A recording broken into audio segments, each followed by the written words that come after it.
Start.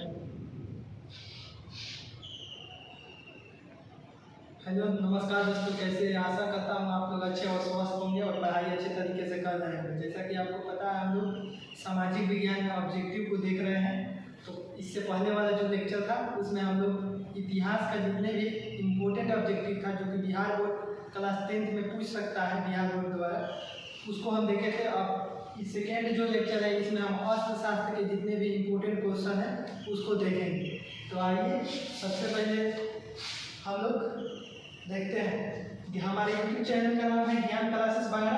अगर आप इसी तरह का वीडियो देखना चाहते हैं तो हमारे चैनल को सब्सक्राइब कर लीजिए और नोटिफिकेशन को भी दबा लीजिए, ताकि जब भी वीडियो अपलोड हो तो आपको पता चल जाए।